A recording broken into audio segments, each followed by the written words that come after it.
Ian got 15 points knocked off in his last speech because it was too long.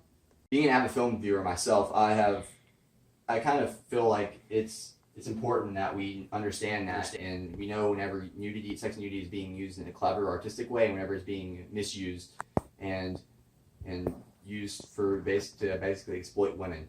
And so that is what I'm looking to do. And so my main points today that I'll be speaking to you on are how male producers dismantle the artistic integrity of films and the societal implications of that. And so, to begin, I will speak to you about how the producers corrupt the artistic integrity of films. And so, what I'll start with you is right here. Kaylee Murphy in her college thesis titled "Sex Sells: An Analysis of Sexual Content on Primetime Television," she basically takes 5 television shows over the past 5 decades, the most popular ones, and she looks and she views each one of their episodes and basically finds a way to show the amount of sexual content that was in each one of them. And as you can see here, 2.5 Men from the 2000s had way more than any of the other television shows from the past decades. And so that just shows you that sex and nudity contained within film has increased exponentially, quite drastically. And so, in addition to that, to even reinforce the point that sex and nudity has increased in film, Planned Parenthood conducted a study where they found that the average hour of film has at least 1 to 2 references of sexual content. And so, what I'm looking to do is, there's been an increase in sex and nudity. I'm also looking to show you that the increase in sex and nudity is correlated with and connected to the increased sexual harassment allegations against producers and content creators. So producers, what their job is they are in charge of and in control of every aspect of a film's production. So they control what ultimately gets put in a film, and they can say what they want and what they don't want. And so if producers are the main target of sexual harassment allegations, like Harvey Weinstein and C.K. Lewis, then they are, the reason they're putting in sex and nudity within films may not be for the right reasons. And so that is what I'm looking to expose within the film industry. And the producers, the sexual harassment allegations and sexual harassment has been such a problem within the film industry that the Producers Guild of America has even had to set up and establish anti-sexual harassment guidelines. And that includes like subtitles such as ways to identify sexual harassment, ways to eliminate toxic workplace environments, and protocol for victims, witnesses, and producers whenever they encounter those situations. And so whenever I was looking up some research for this, I found a research conducted by USA Today where they found that they basically interviewed 843 women within the film industry, and 94% of those women said they had been sexually harassed or assaulted at some point in their career.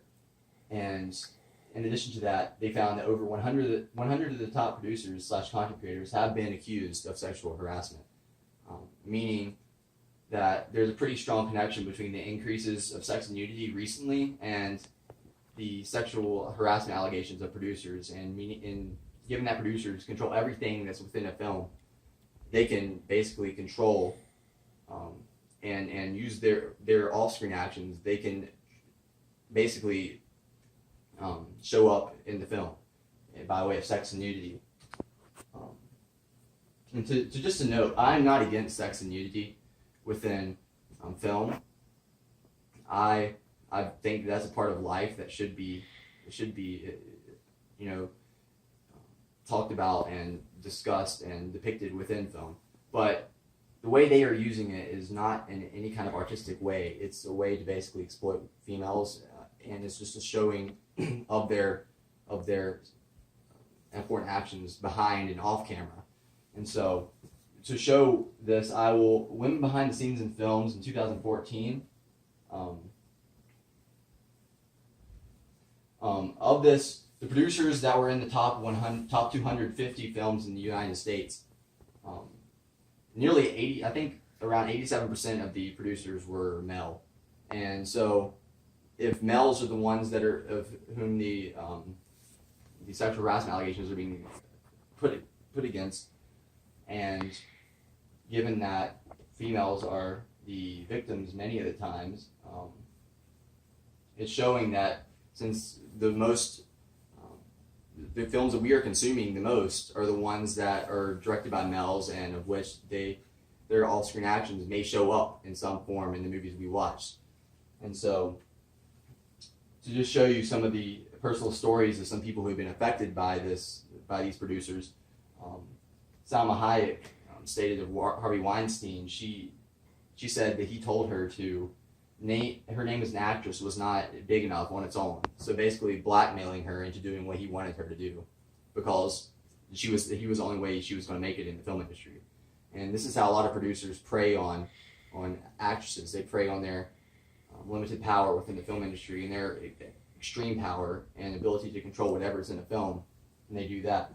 And so another personal story is Jennifer Lawrence, who said that a female producer once had her do a new lineup with about 5 women. Now this shows that males are not the only ones that are being that are doing this and that are being corrupted, but it shows that females are also, their mindsets are also being tainted by this toxic masculinity that's prevalent within the film industry and within our society as a whole. She said that the director of that film also asked her if she could star in a porno, which just is disgusting and should not be joked about in any way. And as you can see here, what I will talk to you now is about the damaging on-screen depictions of female in film and how the societal implications of that. And so of 23% of characters in film are female, and to just show how much females are being exploited within film, they make up 23% of characters in film, and yet they are nearly 3 times as likely as men to appear partially or fully nude within film. And so I will now show you the societal implications of that. And so we are very much influenced by the media that we consume. And this study right here by the Rand Corporation shows that teenagers who viewed a higher amount of sex and sexual content within TV are more likely to initiate an intercourse in the subsequent year after their viewing of that content. And so Kaylee Murphy mentions primal theory within her thesis, and she states that it is the hidden agendas contained within the media that affect the decision making of individuals. And so this shows you how. And then furthermore, cultivation theory. Cultivation theory shows you those who consume a greater amount of media will be more likely to be influenced by its message/agenda. So, as I wrap up this topic, I'll review my steps. There has been an increase in sexual content within television, and this is directly related to the sexual harassment allegations of producers. And because of that, the depictions of females within the media is damaging and really is just used to exploit women, and that really corrupts the mindsets of the youth of America and adults alike. And so if we look to inspire any kind of change moving forward, we must study these industries on a more insightful level, to where we can pick up on things and really be aware of our environment and be aware of what's going into our heads and what we are consuming on a digital form.